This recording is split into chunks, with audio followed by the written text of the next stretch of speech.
बिस्मिल्लाहिर्रहमानिर्रहीम। अस्सलाम वालेकुम class 9। I hope all of you are fine और अपनी स्टडीज पर बहुत ज्यादा फोकस कर रहे होंगे।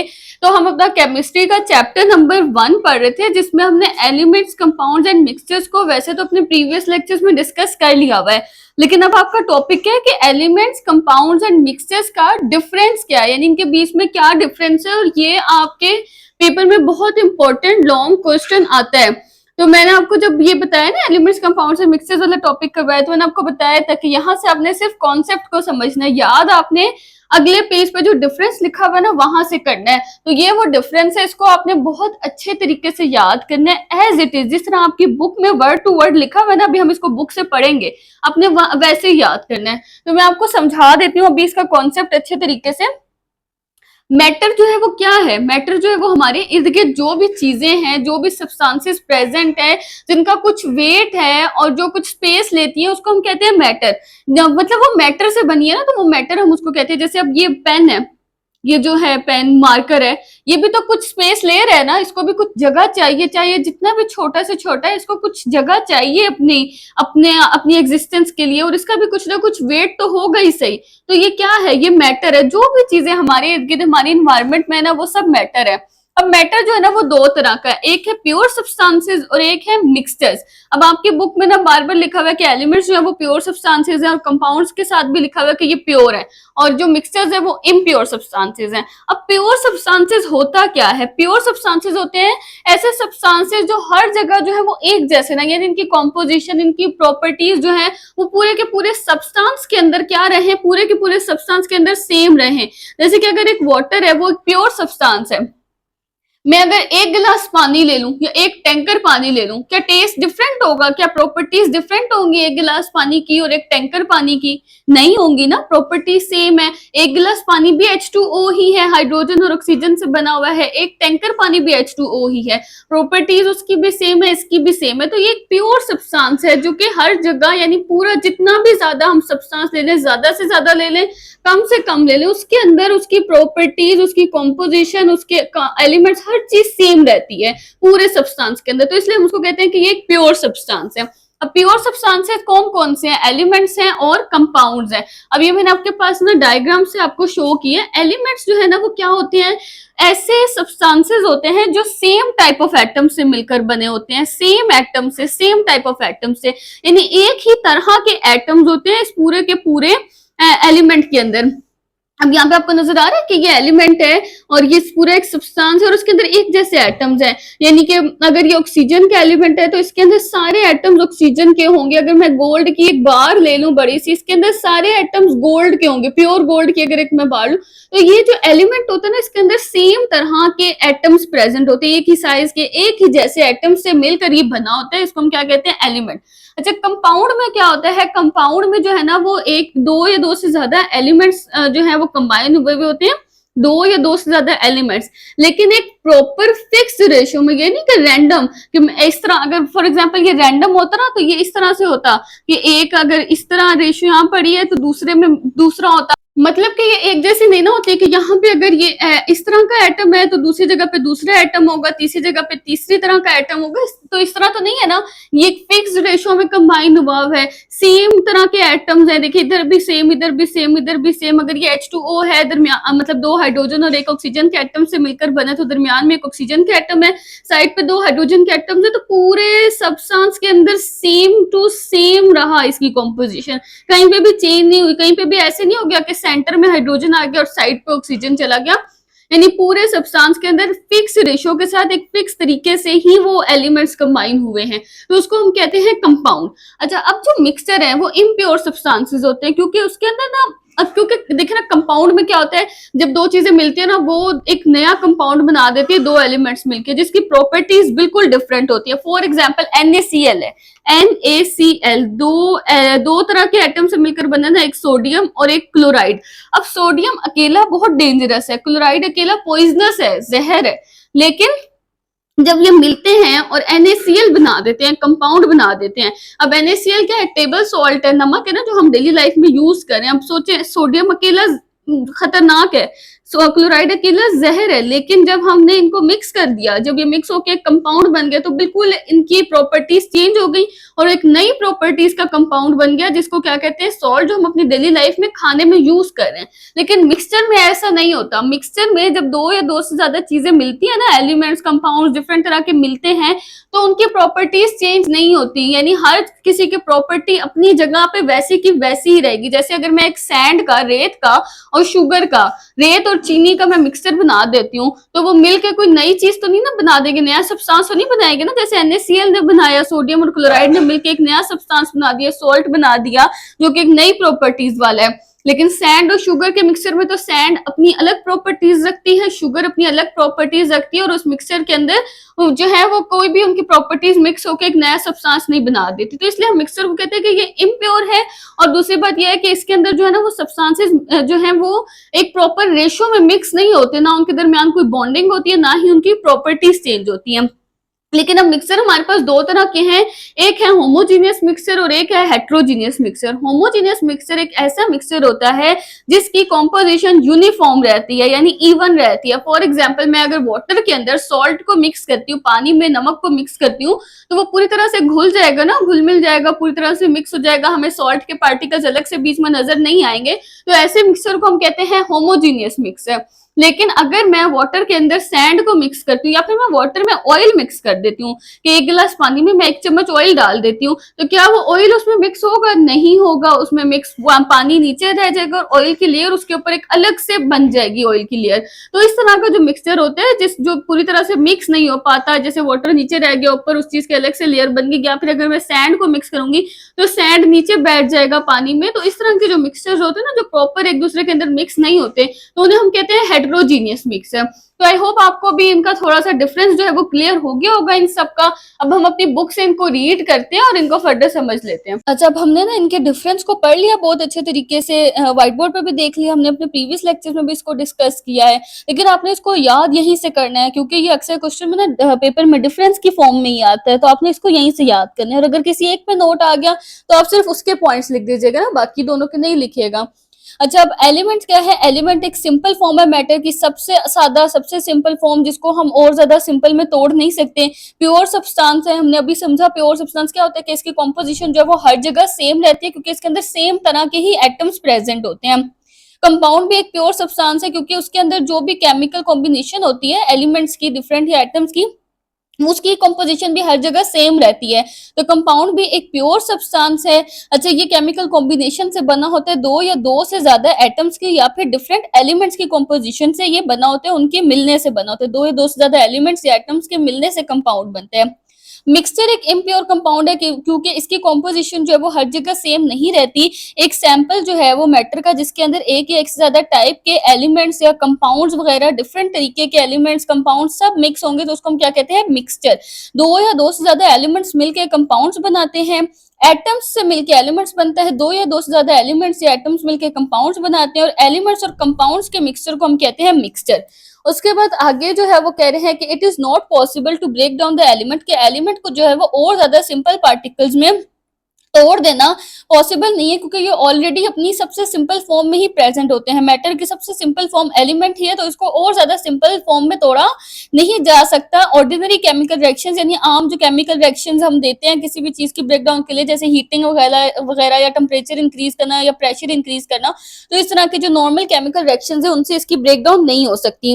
अच्छा, अब जो कंपाउंड है ना, कंपाउंड के अंदर जो एटम्स हैं और या जो एलिमेंट्स हैं, वो सब जो है ना वो एक फिक्स्ड रेशो में होते हैं, यानी उनकी रेशो हर जगह पे फिक्स होती है।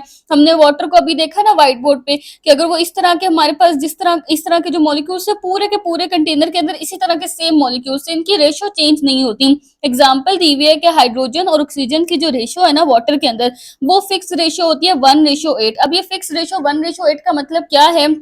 H2O के अंदर हमारे पास हाइड्रोजन के 2 एटम्स प्रेजेंट हैं और ऑक्सीजन का 1 एटम प्रेजेंट है। सही है? समझ आ रही है आपको? हाइड्रोजन के 2 एटम्स है ना, H2 है, और ऑक्सीजन का 1 एटम है। अब हम जो इनकी रेशो निकालते हैं ना, वो हम इनके मैस की बेसिस पर निकालते हैं, जिनका मैस, जो वजन मैस होता है ना, उसकी बेसिस पर। और मैस जो होता है ना एटम्स का, वो हम लिखते हैं AMU में। जैसे हम नॉर्मली जो अपने नॉर्मल रूटीन में मैस या वेट ले रहे होते हैं वो केजी वगैरह में ना, किलोग्राम में लेते हैं, लेकिन एटम का जो मैस होता है वो AMU, एटॉमिक मैस यूनिट में लिखते हैं। तो हाइड्रोजन का जो मास है ना वो 1 AMU है। कितना मास है? 1 AMU है। लेकिन हाइड्रोजन के दो एटम्स प्रेजेंट होते हैं, तो 2 मल्टीप्लाई बाय 1 का मतलब क्या हो गया? 2। तो एक वाटर के मॉलिक्यूल के अंदर हाइड्रोजन का मास कितना हो गया? 2 AMU हो गया। और ऑक्सीजन का मास कितना होता है हमारे पास? 16 AMU होता है।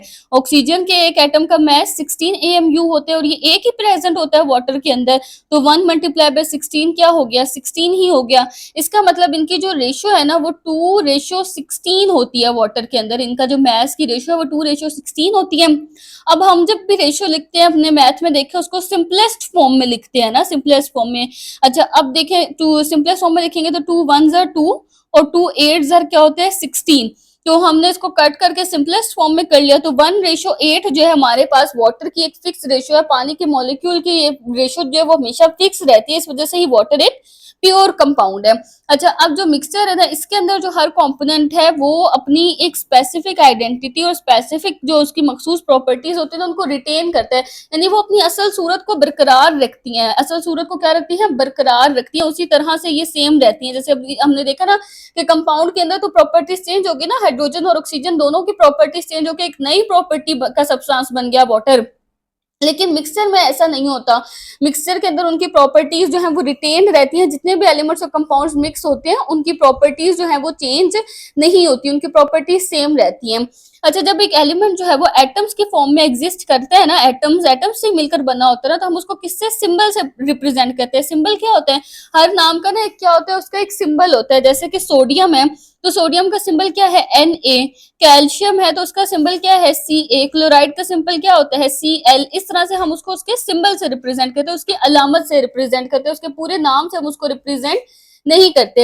अच्छा, आगे वो कह रहे हैं कि जो कंपाउंड है ना, एलिमेंट को तो ब्रेकडाउन पॉसिबल नहीं थी, लेकिन कंपाउंड को उसके कॉन्स्टिट्यूएंट एलिमेंट्स यानी उन एलिमेंट्स में जिससे वो मिलकर बना है उनमें उसको ब्रेकडाउन करना पॉसिबल होता है। किस तरह से? केमिकल रिएक्शन, किसी भी तरह का हम उसको रिएक्शन देंगे, हीट, टेम्परेचर, प्रेशर वगैरह कुछ भी देंगे ना, तो वो अपने जो है वो एलिमेंट्स में उसकी ब्रेक डाउन हो जाती है। जैसे कि अमोनिया है, अमोनिया क्या होता है? NH3। ये भी एक कंपाउंड है, इसके अंदर हर जगह सेम कॉम्पोजिशन रहती है, यानी एक नाइट्रोजन का एटम होता है और 3 हाइड्रोजन के एटम्स होते हैं, इनसे मिलकर ये बना होता है। अब अमोनिया जो है ना उसको अगर हम देंगे ना, इलेक्ट्रोलाइसिस करें या उसको हीट वगैरह देंगे, यानी रिएक्शन दिया हमने, उसको हीट वगैरह दी, तो उसकी ब्रेक डाउन हो जाती है नाइट्रोजन में और हाइड्रोजन में, यानी नाइट्रोजन के अलग हो जाएंगे एटम्स और हाइड्रोजन के अलग हो जाएंगे एटम्स। तो इससे हमें ये पता चलता है कि कंपाउंड को तोड़ने के लिए केमिकल रिएक्शन की जरूरत होती है और उससे उसकी ब्रेक डाउन हो जाती है। अच्छा, जो मिक्सचर है ना वो होमोजीनियस भी हो सकता है और हेट्रोजीनियस भी। मिक्सचर की हमारे पास 2 टाइप्स होती हैं, ये आपके पास शॉर्ट में भी आ जाता है मिक्सचर की क्या होती हैं 2 टाइप्स। तो मिक्सचर की 2 टाइप्स होती हैं। अब इसकी एग्जांपल क्या है कि सॉल्यूशन हमारे पास जो सॉल्ट में हमने वाटर में हमने सॉल्ट को मिक्स किया वो एक होमोजीनियस मिक्सचर है ना, क्योंकि उसके अंदर जो है वाटर में जो सॉल्ट है वो पूरी तरह से मिक्स हो जाएगा। तो जो इस तरह से पूरी तरह से मिक्स हो जाता है ना उसको हम कहते हैं होमोजीनियस मिक्सचर, यूनिफॉर्म मिक्सचर बन जाता है, इवन होता है हर जगह से। लेकिन जो पूरी तरह से मिक्स नहीं होता, जैसे पानी में मिट्टी को मिक्स कर दे, सॉल्ट पानी में हम जो है वो मिट्टी को मिक्स कर दें या ऑयल को मिक्स कर दे, तो वो पूरी तरह से मिक्स नहीं होते ना, वो हेट्रोजीनियस मिक्सचर है। उसके अलावा जो रॉक है उसके अंदर भी डिफरेंट मिनरल्स वगैरह प्रेजेंट होते हैं जो यूनिफॉर्मली एक दूसरे के अंदर मिक्स नहीं हुए हुए होते, तो ये भी एक हेट्रोजीनियस मिक्सचर की एग्जांपल है।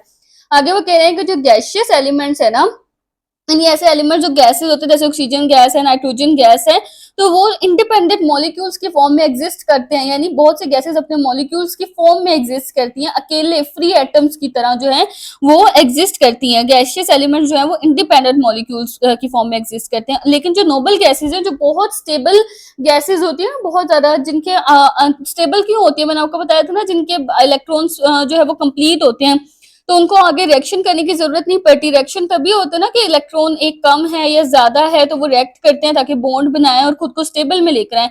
तो जो स्टेबल होती है वो तो रिएक्ट नहीं करती। तो नोबल गैसेस जो है वो स्टेबल होती है और ये मोनो एटॉमिक मॉलिक्यूल्स की फॉर्म में एग्जिस्ट करती हैं। मोनोटॉमिक क्या होता है? सिंगल एटम्स की फॉर्म में जो है वो एग्जिस्ट करती है, इसीलिए हम कहते हैं कि नोबल गैसेस मोनोटॉमिक है। जैसे हीलियम एक सिंगल एटम की तरह जो है वो एग्जिस्ट कर सकता है। अब जो प्रॉपर्टीज है ना कंपाउंड्स की, वो हमेशा एलिमेंट से डिफरेंट होती हैं, यानी जिन एलिमेंट से मिलकर कंपाउंड बना है ना, हमेशा कंपाउंड की प्रॉपर्टीज डिफरेंट होंगी उस एलिमेंट से। जैसे मैंने आपको सोडियम क्लोराइड के भी व्हाइट बोर्ड पे एग्जांपल दी कि सोडियम अकेला जो है वो बहुत ज्यादा डेंजरस है, क्लोराइड अकेला जो है वो पॉइजनस है, लेकिन जब ये मिल के, ये दोनों जो है वो अलग अलग है, लेकिन जब ये मिल के एक कंपाउंड बना देते हैं तो वो क्या हो जाता है, टेबल सॉल्ट जो हम डेली अपने खानों में यूज करें ना, उसमें सोडियम की प्रॉपर्टीज नजर आएंगी आपको ना क्लोराइड की, एक नई चीज बन गई सॉल्ट। तो जो कंपाउंड होता है ना उसके अंदर आपको एलिमेंट्स की प्रॉपर्टीज नजर नहीं आती, लेकिन जो मिक्सचर होता है ना उसके अंदर जितने भी एलिमेंट्स या कंपाउंड से मिलकर वो बना होता है उसके अंदर उसकी प्रॉपर्टीज बरकरार रहती हैं। अच्छा, जैसे अब आप समझ लें एक सैलेड का बाउल है, सही है, वो एक मिक्सचर है ना, उसके अंदर आपको प्याज भी होगा, टमाटर भी होगा, खीरे भी होंगे।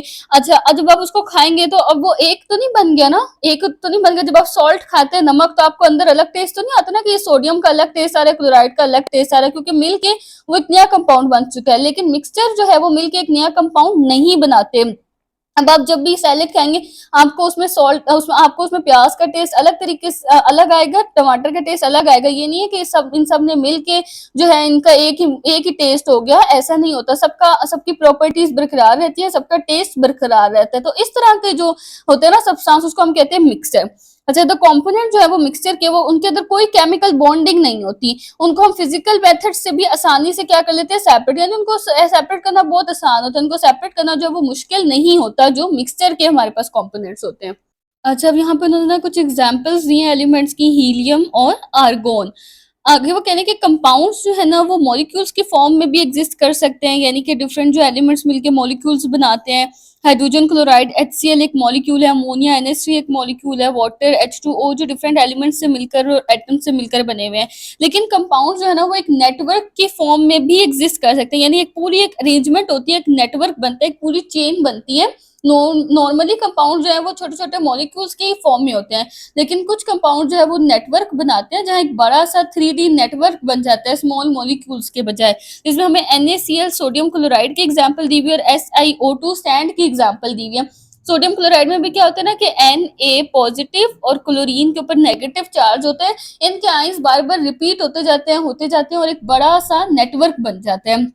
उसके अलावा SiO2 में भी ऐसे ही होता है कि एक पूरा नेटवर्क, एक पूरी इस तरह करके ना, पूरी इनके मॉलिक्यूल्स जुड़ते जाते हैं, इस तरह करके एक पूरी इनकी ना चेन सी बनी हुई होती है इस टाइप की। तो ये हमारे पास इनकी एग्जांपल है, यानी कंपाउंड हमेशा छोटे छोटे मॉलिक्यूल्स के फॉर्म में नहीं होते हैं, बल्कि कभी कभी एटम्स के एक बड़े से नेटवर्क के फॉर्म में भी जुड़ जाते हैं। अब जो मिक्सचर की प्रॉपर्टीज है ना, इसके अंदर जो प्रॉपर्टीज होती हैं, क्योंकि मिक्सचर के अंदर जब भी जो भी कंपाउंड एलिमेंट्स मिलते हैं ना, तो वो अपनी प्रॉपर्टीज छोड़ते तो नहीं है ना, उनकी प्रॉपर्टीज भी रहती हैं। तो मिक्सचर जो है उसमें हर सब्सटेंस की अपनी एक इंडिविजुअल प्रॉपर्टी होती है। तो जब हमने एक मिक्सचर की प्रॉपर्टी देखनी है ना, तो हम इन सबका सम कर लेंगे, यानी इन सबको ऐड करके हम देख लेंगे। इसके बाद ना आपकी बुक में यहाँ पे नीचे एक छोटी सी वो दी हुई है एक्सरसाइज, तो हम उस एक्सरसाइज को भी देख लेते हैं। वो कह रहे हैं कि कौन से एलिमेंट्स जो है वो प्योर स्टेट में पाए जाते हैं अर्थ पर। नॉर्मली ज्यादातर जो एलिमेंट्स है ना वो कंपाउंड्स की फॉर्म में होते हैं, लेकिन कुछ एलिमेंट्स इतने स्टेबल होते हैं कि उन वो ना प्योर स्टेट में भी पाए जाते हैं। अब इसमें हमारे पास एग्जाम्पल में आ जाते हैं गोल्ड आ जाते हैं, उसके अलावा प्लेटिनम है हमारे पास, सिल्वर है, ये सब जो है ना इस तरह के प्लेटिनम है, सिल्वर है, ये जो है ये हमारे पास प्योर स्टेट में पाए जाते हैं। उसका वो कह रहे हैं कि which elements are present in very small amounts on earth, यानी ऐसे कौन से एलिमेंट्स हैं जो अर्थ में बहुत ट्रेस अमाउंट्स में, बहुत कम अमाउंट्स में प्रेजेंट है। तो उसमें हमारे पास काफी सारे आ जाते हैं, लेकिन इसमें भी हम 2-3 लिखेंगे बस। कोबाल्ट है जैसे कि, उसके अलावा हमारे पास जो है वो निकल है, और उसके अलावा हमारे पास क्रोमियम आ जाता है इसके अंदर, और फिर हमारे पास इसके अंदर जो है वो यूरेनियम भी आ जाता है। तो काफी सारी है, लेकिन हम इसके अंदर बस इन्हीं को लिख लेंगे, ETC साथ लिख देते हैं। तो ये हमारे पास इन दोनों एक्सरसाइज सॉल्यूशंस का आंसर है, और ये था हमारा आज का लेक्चर। आई होप आपके कॉन्सेप्ट्स क्लियर हो गए होंगे, लेकिन अगर किसी को फिर भी कुछ समझ नहीं आता तो वो मुझसे कॉमेंट्स में पूछ सकता है। और अगर लेक्चर अच्छा लगा हो तो वीडियो को लाइक किया करें, चैनल को सब्सक्राइब किया करें, ताकि आपको अगले लेक्चर्स की अपडेट साथ साथ मिलती रहे।